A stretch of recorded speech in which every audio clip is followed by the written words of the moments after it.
Hey guys, and welcome back to EQ Planes, and today I'll be doing a 1 to 400 scale model airport update of Toronto Pearson. Now, I haven't done an airport update for Toronto Pearson in a while, with the last one being in August of 2023, mostly just because I've been uploading a little bit less as I've been very busy with university and my commercial pilot's license, but I've still been collecting, so there should be lots of new models and lots of changes that have happened between now and then. So looking forward to sharing this update with you. So without further ado, let's get into this with this Cathay Pacific A350-900, which is taking off for a flight out to Hong Kong. Holding short of the runway, we have an Air Canada Express CRJ-900, which will be making a flight out to Raleigh-Durham today. And behind him, we have this Porter E2, which will be making a flight out to San Francisco today. Always exciting for me to see how quickly Porter has expanded with a fleet of over 40 E2s now. So with more to come this year, I'm hoping to see even more exciting international destinations for them. Headed out to Frankfurt, we have this Lufthansa 747-400 in the new livery. Now this is a model I was certainly excited to get and is a new model to the collection.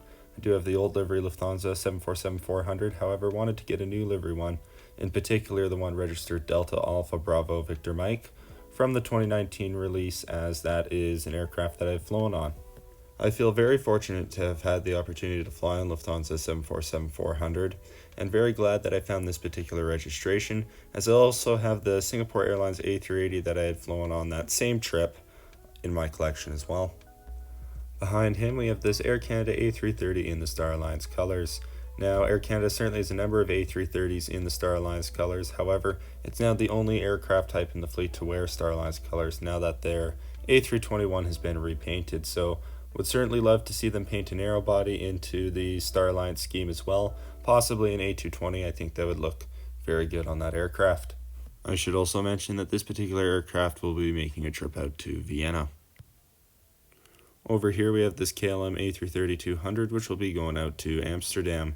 Now I would definitely like to get myself a KLM 7879 or 78710, maybe even one possibly with the slightly revised color scheme, with the blue stripe coming down even lower on the fuselage. Taxiing behind him, we have this Icelandair 757, which will be headed out to Reykjavik. Now, certainly excited to see the A321neos enter their fleet, but will be sad to see the 757s leave when they eventually do. Getting ready for a long flight out to Santiago, we have this Air Canada 7879. Here we have a model that I'm very excited has finally seen a good rendition of it made in 1 to 400 scale, that being the Air Canada A320 in the toothpaste livery. Certainly been a very common sight in the Canadian skies since they first started painting them into these colors back in 2004. However, it's becoming increasingly rare. At one point, Air Canada operated a fleet of about 40 to 45 of these, but they're now down to only 4 wearing this color scheme, with a lot of them having been repainted, retired, and Air Canada has also brought in some additional A320s as of late from Alaska Airlines. However, those are all wearing the new livery, so I'd enjoy seeing what I'd say is a pretty iconic aircraft, at least in my lifetime, while they're still around. Behind him, we have this Air Canada Express ERJ-175, which will be going out to Boston. Taxiing out for a flight to Seoul today, we have this Korean Air 7879. With the Korean-Asiana merger now approved and ready to go, we'll be interested in seeing what changes come to the airline, possibly a rebranding or new paint job or different routes and aircraft choices that might be made. Over here we have an Air Canada A220, which will be going out to Thunder Bay. Looking forward to seeing more Air Canada A220s around Calgary, with an expected Vancouver base opening up for the aircraft sometime soon. On its way out to Keokoko, we have this Air Transat A321. With Russian airspace restrictions, we have Air Canada taking advantage of the range on this 777-200LR to head out to New Delhi. Taxiing behind him, we have this WestJet 737-700, which will be making its way out to Vancouver. Over here we have Alaskan Airlines, which is a relatively new airline to Toronto, in from Seattle and taxiing over to the gate. This 737-900 is wearing their One World livery. Here we have another new model to the fleet, that being a Sunwing 737 MAX 8. Now this will be Sunwing's last season of operations independent from WestJet. Will be interesting to see how long it takes for WestJet to completely phase out the Sunwing brand. I imagine they'll get the planes painted quickly enough, but It may take longer to get all the interiors refitted.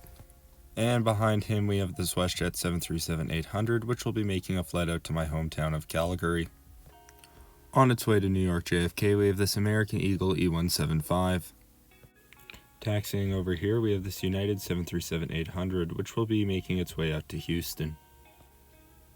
Taxiing behind him, we have this Air Canada 777-300ER, which will be making its way out to London Heathrow. Now, currently I have a flight booked on Air Canada's 777-300ER from Calgary to Toronto, and I'm definitely hoping that we don't have an aircraft change, as it will be quite exciting to fly on Air Canada's largest wide-body.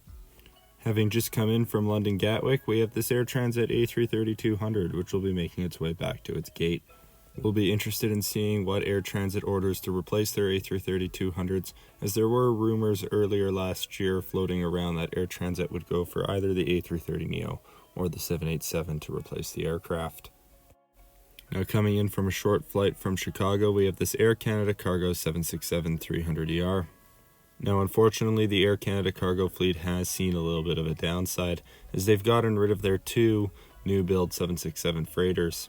However, Air Canada will be bringing back two passenger 767s into service. They're supposed to enter service towards the end of March. I did originally have flights booked on it between Toronto and Edmonton on the same trip with the 777-300ER. However, unfortunately, they pushed back the entry into service date, so we'll no longer be flying a 767 on that route, which is a bit of a bummer, but I will try to get on it at some other point. I would certainly say it's a nostalgic aircraft for me, as I've flown on lots of Air Canada 767s back when it was a workhorse on the YYZ OGG route. We'll be interested in seeing if they paint the 767s into the new livery as well. Their paint jobs are in pretty rough condition, as I had an opportunity to see the two 767s that will re-enter service back in April of last year on a trip to Arizona. But knowing Air Canada, there's a pretty good chance that they just end up doing patchwork on the paint job like they've done with some of their 777s. In from Louisville, we have this UPS 767-300ER. And we also have this FedEx 767, which has just come in from Memphis. Well, this FedEx MD-11 prepares for a departure out to Memphis. Being towed out to gate, we have this Air Canada Jets A320, which will be prepared for a flight out to Montreal. Over here, we have an Air Transat A321neo, which has been parked due to the Pratt & Whitney engine issues, along with this Jetlines A320, which is being prepared to be sent back to its lessor. Now, this is another new model that I have, the Jetlines one, and unfortunately I won't be able to use it much, as Jetlines went bankrupt back in August and ceased operations. So unfortunately, this is likely the only time Jetlines will ever be in one of my model airport updates. Taking a look at the Air Canada hangar, we have an Air Canada A330-300 in for maintenance, along with an Air Canada A319, which is being prepared to head back down to the desert. Now, back in 2021, Air Canada retired the A319, but only a year later, they decided to bring two out of retirement from in the United States, along with snagging an A319 from Air Canada Jets and Air Canada Rouge, actually two from Rouge. However, now they are beginning to retire those A319 aircraft again, as one of those aircraft that had originally been retired down in the United States has once again gone back to be retired. So I'll be interested in seeing how much time the Air Canada A319 has left in their fleet. And to the other side of the Air Canada hangar, we have an A321 preparing for maintenance, an Air Canada Rouge A319 preparing for maintenance, along with an Air Canada TCA Retrojet A220, which is parked for engine problems.